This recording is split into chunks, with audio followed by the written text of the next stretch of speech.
If you call my dog Dad one time, I'll give you $50. And if I say it 10 times? 10 times! I'll give you $500. Cash! You got the gut. Dad! Dad!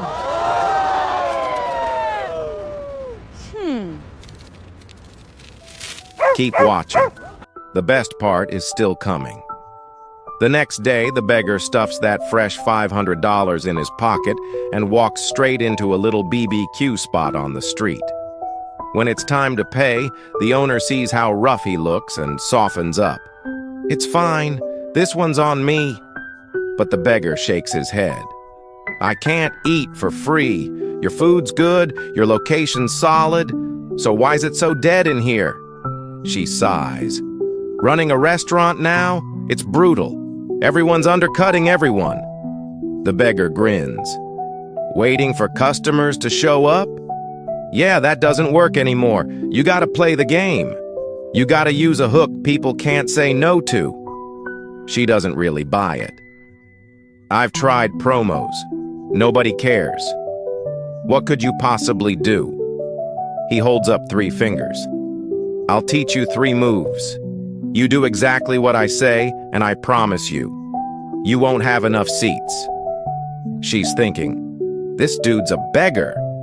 What moves could he even have? "Move 1, he says, eyes narrowing. "Stack beer right at the entrance. Let people take it. 1 rule, 1 hand grab. Whatever you can grab is free. Grab 3, get 3 more. Grab 5, get 5 more. Even if they don't eat today, they can store the beer and come back later. Anybody walking by who's not gonna stop?" She just stares. "And I'm not done," he goes on. "Make them film it and post it. Post once, they get another try.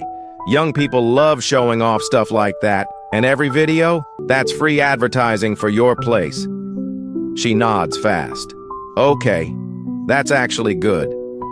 "Move 2, he says, getting more fired up. "Do a long jump discount right outside. The farther they jump, the bigger the discount. Under 1.5 meters, free drink.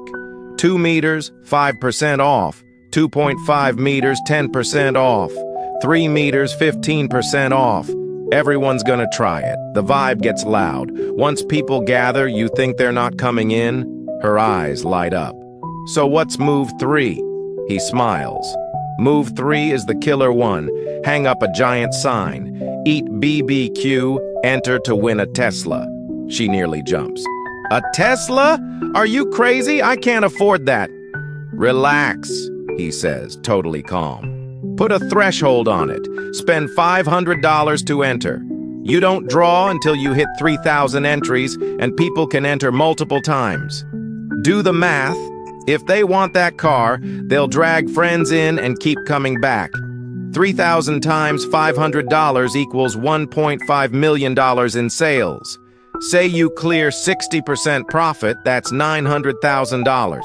A Tesla costs around $50,000. After that, you're still up about $850,000. And before the drawing, the whole city's basically promoting you for free. After the winner, your place is famous. Run it again and it only gets crazier." The owner grabs his arm, hyped. "You're a genius! So that's how people make money. With their brain!"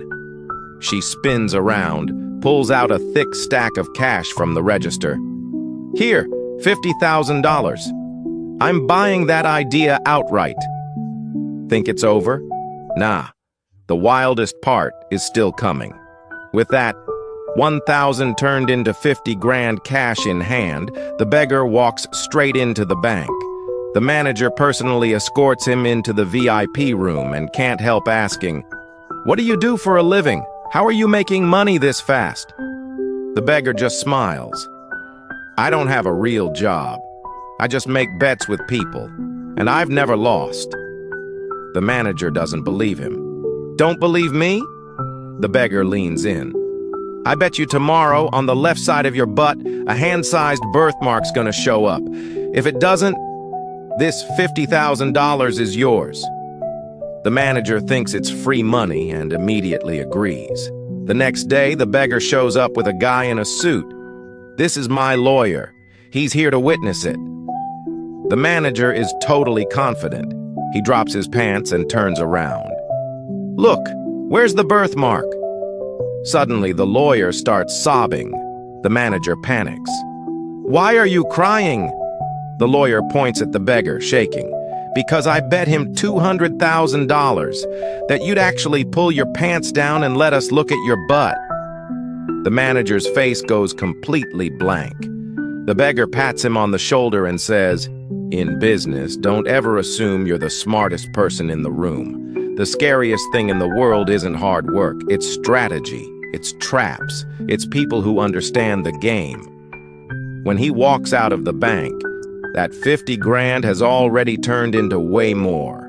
A day later, he goes back to the BBQ spot. The owner can't help asking, "You're loaded now. Why are you still dressed like this?" The beggar laughs. "Money's not valuable. A brain that can make money is. Remember, profit doesn't come from grinding.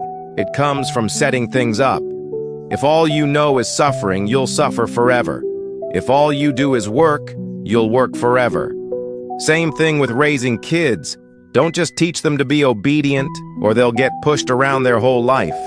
Don't just force grades either. What really matters later is social skills, connections, and knowing how to adapt. Rich kids grow up learning people, strategy, and how the world actually works.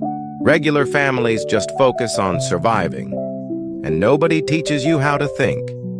If I could do it over, I wouldn't make my kid cram piano, dance, or painting. For regular families, the best investment is social intelligence and problem-solving thinking. If you want your kid to get the rules early and learn how to play it smart, get them this Murphy's Law comics before 13.